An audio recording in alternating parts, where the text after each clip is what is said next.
ಮಧ್ಯಯುಗದಲ್ಲಿ ಅವಶೇಷ ವಸ್ತುಗಳ ಆರಾಧನೆ ಮತ್ತು ಪಾಪ ಕ್ಷಮಾಪಣೆ ಪತ್ರಗಳ ಮಾರಾಟಗಳು ಸಭೆಯಲ್ಲಿ ದೊಡ್ಡ ವ್ಯಾಪಾರವಾದವು. ಪೋಪ್ ಬೋನಿಫೇಸನು 1300ರಲ್ಲಿ ಪಾಪ ವಿಮೋಚನೆಯನ್ನು ಕೊಡುವ ವರ್ಷವನ್ನು ಆಚರಿಸಬೇಕೆಂದು ಘೋಷಿಸಿದನು. ಯಾರ್ಯಾರು ಸಂತ ಪೇತ್ರನ ದೇವಾಲಯಕ್ಕೆ ಯಾತ್ರೆಗಾಗಿ ಬರುತ್ತಾರೋ ಅವರಿಗೆ ಉದಾರವಾದ ಕ್ಷಮಾಪಣೆಯು ನೀಡಲಾಗುವುದು ಎಂದು ಕೂಡ ಹೇಳಿದನು. ಅದೇ ವರ್ಷದಲ್ಲಿ ಸುಮಾರು 2 ಲಕ್ಷಕ್ಕೂ ಅಧಿಕ ಜನರು ಬಂದು ಸಂತ ಪೇತ್ರನ ಸಮಾಧಿ ಎಂದು ಹೇಳಲಾದ ಗೋರಿಯ ಮುಂದೆ ಎಷ್ಟೋ ಹಣ ಸುರಿದದ್ದು, ಅದನ್ನು ಬಾಚುಗೋಲನ್ನು ಹಿಡಿದು ಇಬ್ಬರು ಪಾದ್ರಿಗಳು ರಾತ್ರಿ ಹಗಲು ಎಡೆಬಿಡದೆ ಕೆಲಸ ಮಾಡುತ್ತಾ ಹಣವನ್ನು ಒಟ್ಟುಗೂಡಿಸುತ್ತಿದ್ದರು. ಈ ಹಣದ ಪ್ರಮುಖ ಅಂಶವನ್ನು ಪೋಪನು ತನ್ನ ಸ್ವಂತ ಬಳಗದವರನ್ನು ಸಿರಿವಂತರನ್ನಾಗಿ ಮಾಡಲು ಉಪಯೋಗಿಸಿದನು. ಕಾನ್ಸ್ಟಂಟೈನನ ದಿನಗಳಿಂದ ರೋಮಾಯ ಸಭೆಗಳಲ್ಲಿ ಅತಿ ವೇಗದಲ್ಲಿ ನಿಧಿ ಸಂಗ್ರಹವಾಗತೊಡಗಿತ್ತು. ಮಧ್ಯಯುಗವು ಬರುವಷ್ಟರಲ್ಲಿ ಸಂಪೂರ್ಣ ಊರುಗಳು ಮತ್ತು ಅನೇಕ ಹೊಲಗಳು ಸಭೆಯ ಆಸ್ತಿಗೆ ಸೇರಿಸಲ್ಪಟ್ಟವು. ಹಣ ಶೇಖರಣೆಗೆ ಇನ್ನೊಂದು ಮೂಲವೆಂದರೆ ಪಾಪ ಕ್ಷಮಾಪಣಾ ಪತ್ರವನ್ನು ಮಾರುವುದು. ದ ಕ್ಯಾಥೋಲಿಕ್ ಎನ್ಸೈಕ್ಲೋಪೀಡಿಯಾ ಹೀಗೆ ವಿವರಿಸುತ್ತದೆ: ಶಿಶು ದೀಕ್ಷಾ ಸ್ನಾನದ ನಂತರ ಮಾಡಿದ ಪಾಪಕ್ಕೆ ಪರಿಹಾರ ಕಾಣಿಕೆಯನ್ನು ಅರ್ಪಿಸುವ ಮತ ಸಂಸ್ಕಾರದ ಮೂಲಕ ಕ್ಷಮಾಪಣೆ ಪಡೆಯಬಹುದಾಗಿದೆ ಎಂದು.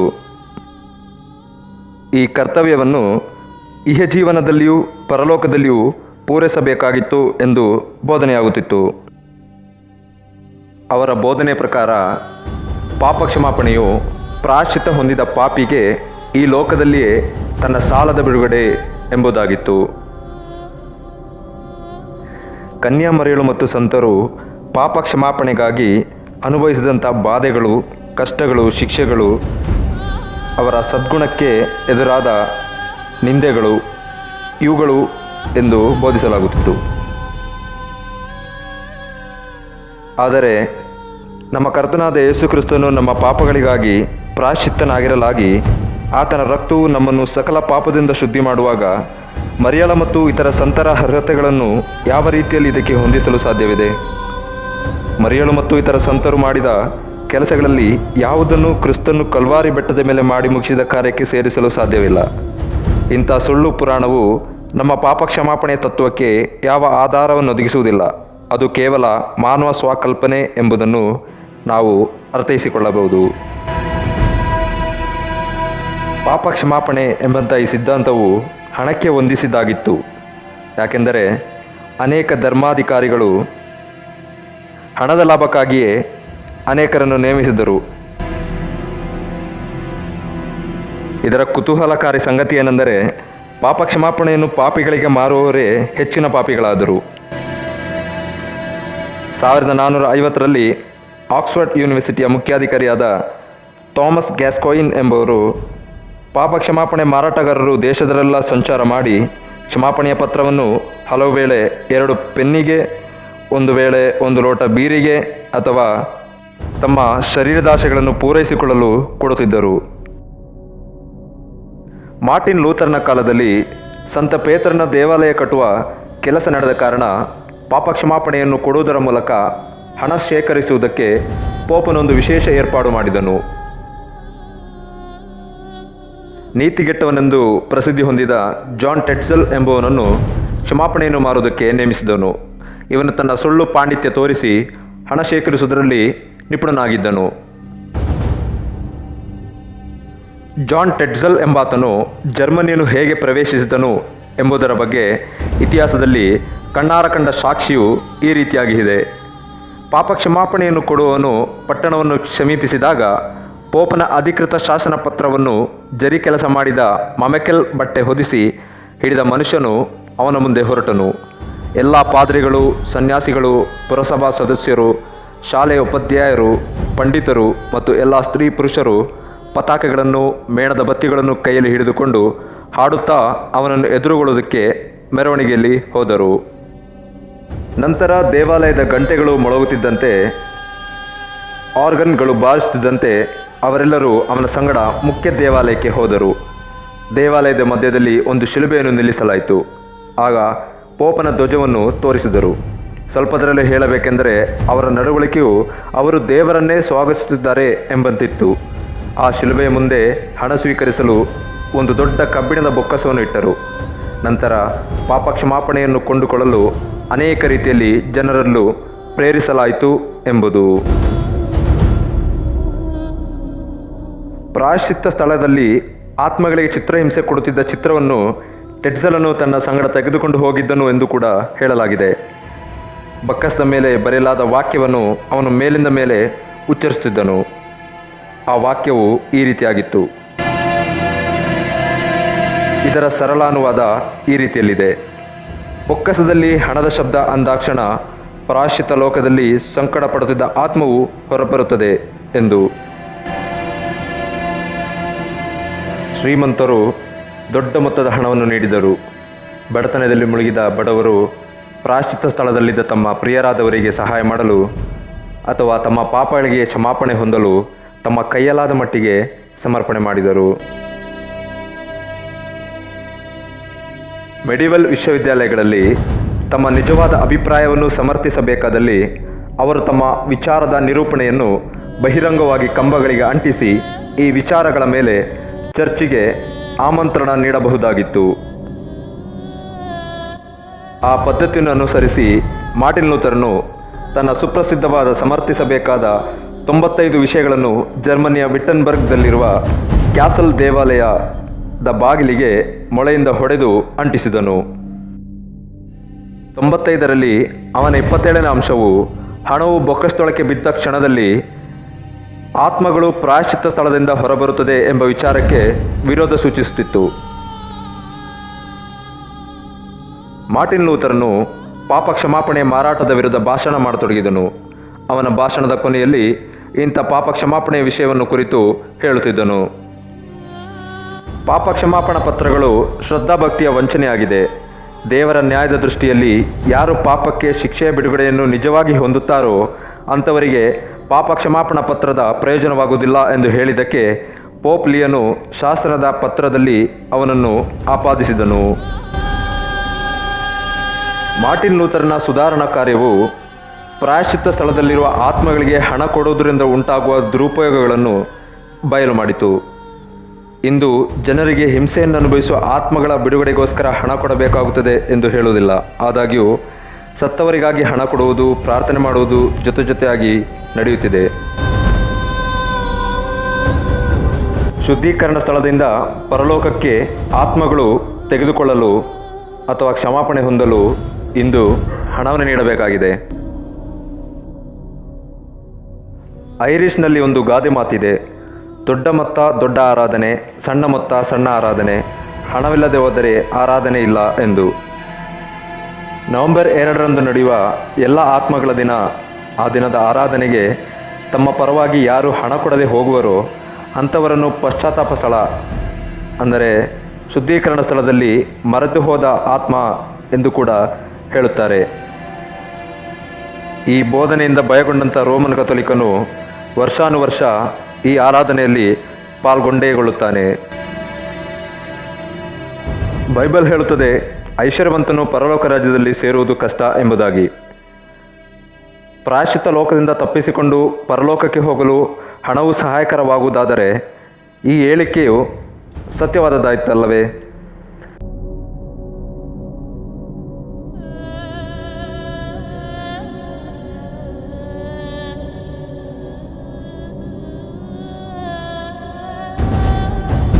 ಬೈಬಲ್ ಈ ರೀತಿಯಾಗಿ ಹೇಳುತ್ತದೆ: ಅವರು ತಮ್ಮ ಐಶ್ವರ್ಯವನ್ನೇ ನಂಬಿದ್ದಾರೆ, ತಾವು ಐಶ್ವರ್ಯವಂತರೆಂದು ಉಬ್ಬಿದ್ದಾರೆ.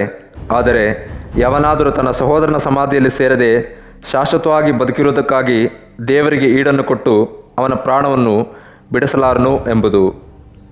ಬದುಕಿರುವ ಸಹೋದರನನ್ನೇ ಹಣದಿಂದ ಬಿಡಿಸಲು ಸಾಧ್ಯವಾಗದೇ ಇರುವಲ್ಲಿ ಅವನು ಸತ್ತ ತರುವಾಯ ಅವನನ್ನು ಬಿಡಿಸುವುದು ಹೇಗೆ? ಅಪೊಸ್ತಲನಾದ ಪೇತ್ರನು ಹೀಗೆ ಹೇಳುತ್ತಾನೆ: ನಮಗೆ ಬಿಡುಗಡೆಯಾದದ್ದು ನಶಿಸಿ ಹೋಗುವ ಬೆಳ್ಳಿ ಬಂಗಾರದಿಂದಲ್ಲ, ಆದರೆ ಪೂರ್ಣಾಂಗವಾದ ನಿಷ್ಕಳಂಕ ಕುರಿಮರಿಯ ರಕ್ತದಿಂದಲೋ ಎಂಬಂತೆ ಕ್ರಿಸ್ತನ ಅಮೂಲ್ಯವಾದ ರಕ್ತದಿಂದಲೇ ಎಂಬುದಾಗಿ. ಶುದ್ಧೀಕರಣದ ಸ್ಥಳದ ವಿಷಯವಾಗಿ ಕರ್ತನಾದ ಯೇಸು ಕ್ರಿಸ್ತನು ಮತ್ತು ಅಪೊಸ್ತಲರು ಏನನ್ನೂ ಬೋಧನೆ ಮಾಡಿರಲಿಲ್ಲ. ಇದು ಬೈಬಲಿಗೆ ವಿರುದ್ಧವಾದದ್ದು. ಸುಮಾರು 600ರವರೆಗೆ ಇಂಥ ಪದ್ಧತಿಯು ರೋಮನ್ ಸಭೆಯಲ್ಲಿ ಅಂಥ ದೊಡ್ಡ ಮಟ್ಟದಲ್ಲಿ ಇರಲಿಲ್ಲ. ಕ್ರಿಸ್ತಶಕ 600ರಲ್ಲಿ ಪೋಪ್ ಗ್ರೆಗೋರಿ ದ ಗ್ರೇಟ್ ಎಂಬಾತನು ಮೂರನೇ ಲೋಕದ ಆತ್ಮಗಳು ಪರಲೋಕಕ್ಕೆ ಹೋಗುವುದಕ್ಕೆ ಮುಂಚಿತವಾಗಿ ಶುದ್ಧೀಕರಣಗೊಳ್ಳುವ ಸ್ಥಳ ಇದೆ ಎಂದು ಗೊತ್ತು ಮಾಡಿದನು. ಆದರೆ ಅದು 1459ರಲ್ಲಿ ಫ್ಲಾರೆನ್ಸ್ನಲ್ಲಿ ನಡೆದ ಆಲೋಚನಾ ಸಭೆಯಲ್ಲಿ ಅಸ್ತಿತ್ವಕ್ಕೆ ಬಂದಿತು.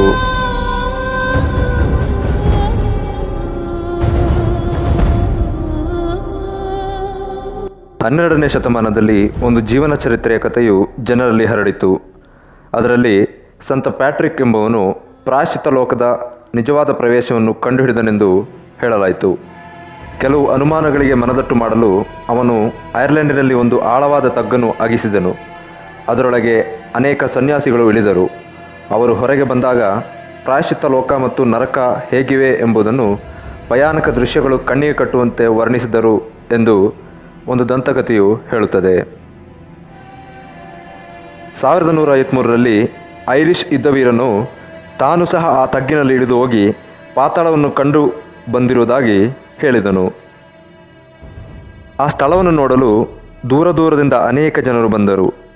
1497ರಲ್ಲಿ ಪೋಪ್ ಅಲೆಕ್ಸಾಂಡರ್ ಎಂಬಾತನು ಇದು ವಂಚನೆ ಎಂದು ಹೇಳಿ ಅದನ್ನು ಮುಚ್ಚಿಸಿದನು. 3 ವರ್ಷಗಳ ನಂತರ ಪೋಪ್ ಬೆನೆಡಿಕ್ಟ್ ಎಂಬಾತನು ರೋಮ್ ನಗರದಲ್ಲಿ ಪ್ಯಾಟ್ರಿಕನ್ನು ಕಂಡ ಪ್ರಾಯಶ್ಚಿತ್ತ ಲೋಕದ ಪರವಾಗಿ ಪ್ರಸಂಗ ಮಾಡಿ ಅದನ್ನು ಪ್ರಕಟಿಸಿದನು. ಪ್ರಾಯಶ್ಚಿತ್ತ ಲೋಕದ ವಿಷಯದಲ್ಲಿ ನಂಬಿಕೆಯು ಬಹುಕಾಲದ ಹಿಂದಿನಿಂದಲೇ ಬಂದದಾಗಿತ್ತು.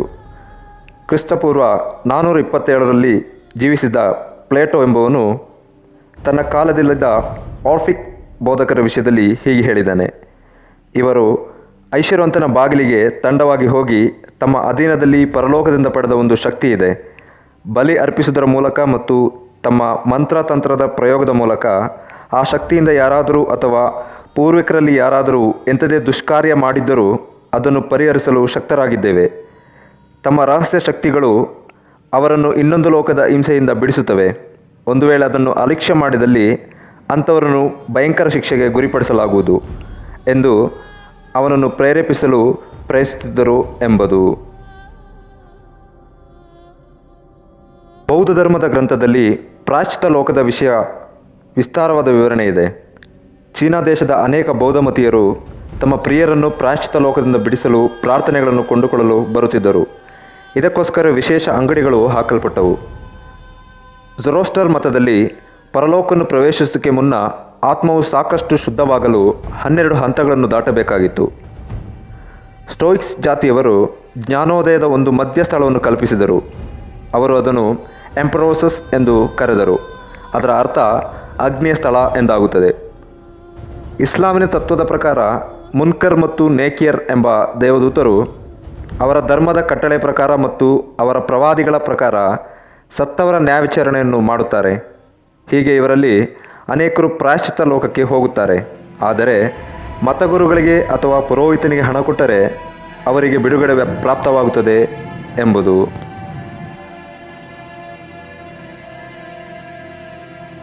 ಸತ್ತವರಿಗೋಸ್ಕರ ಹಣ ಕೊಡುವ ಮನೋಭಾವವು ಬಹು ಪುರಾತನವಾದದ್ದು. ಬೈಬಲ್ನಲ್ಲಿಯೂ ಈ ವಿಷಯವನ್ನು ಕುರಿತು ನೋಡಬಹುದು. ಇದು ಇಸ್ರಾಯೇಲರಿಗೆ ಸ್ಪಷ್ಟವಾಗಿ ತಿಳಿದಿತ್ತು. ಯಾಕೆಂದರೆ ಸತ್ತವರಿಗೋಸ್ಕರ ಹಣವನ್ನು ಕೊಡಕೂಡದೆಂದು ಅವರಿಗೆ ಮುನ್ನೆಚ್ಚರಿಕೆ ನೀಡಲಾಗಿತ್ತು. ಬೈಬಲನ್ನು ಬಿಟ್ಟು ಈ ಎಲ್ಲ ಪದ್ಧತಿಗಳಲ್ಲಿ ಮರಣದ ತರುವಾಯ ಪ್ರಾಯಶ್ಚಿತ್ತ ಲೋಕದ ತತ್ವಕ್ಕೆ ಮತ್ತು ಸತ್ತವರಿಗಾಗಿ ಮಾಡುವ ಪ್ರಾರ್ಥನೆಗಳಿಗೆ ಒಂದು ಪ್ರಮುಖ ಸ್ಥಾನವನ್ನು ಕೊಟ್ಟಿದೆ. ಪ್ರಾಯಶ್ಚಿತ್ತ ಲೋಕದ ಕಲ್ಪನೆಗೂ ಮೋಲೇಕ ದೇವತೆಯ ಪೂಜೆಯ ಕೆಲವು ವಿಚಾರಗಳಿಗೂ ಸಂಬಂಧವಿದೆ. ಇವು ಒಂದೇ ಮೂಲದಿಂದ ಹೊರಟವುಗಳಾಗಿವೆ. ಬೇರೆ ಬೇರೆ ದೇಶಗಳಲ್ಲಿ ಒಂದಲ್ಲ ಒಂದು ರೀತಿಯಲ್ಲಿ ಪಾಪದಿಂದ ಶುದ್ಧರಾಗುವುದಕ್ಕೆ ಬೆಂಕಿ ಅಗತ್ಯವಿದೆ ಎಂಬ ಭಾವ ಇರುವುದು ಕಂಡುಬರುತ್ತದೆ.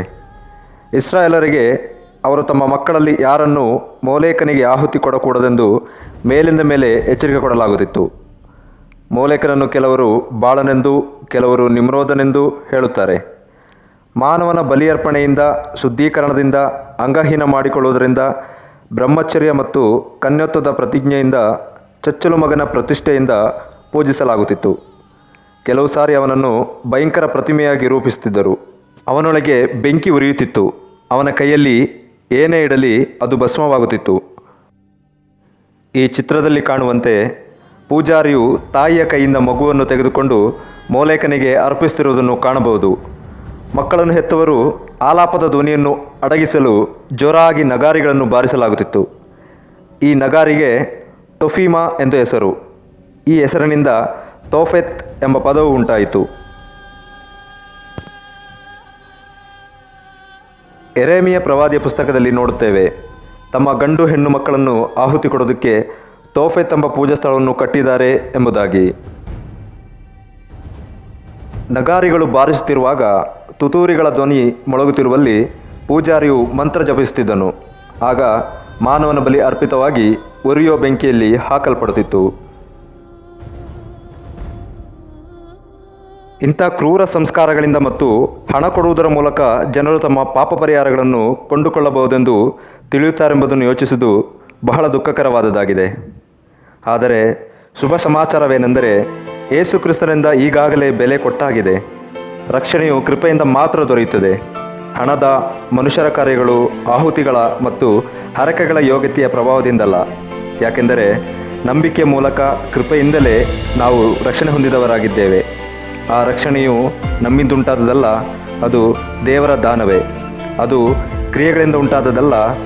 ಆದುದರಿಂದ ಯಾರಿಗೂ ಹೊಗಳಿಕೊಳ್ಳುವುದಕ್ಕೆ ಆಸ್ಪದವಿಲ್ಲ.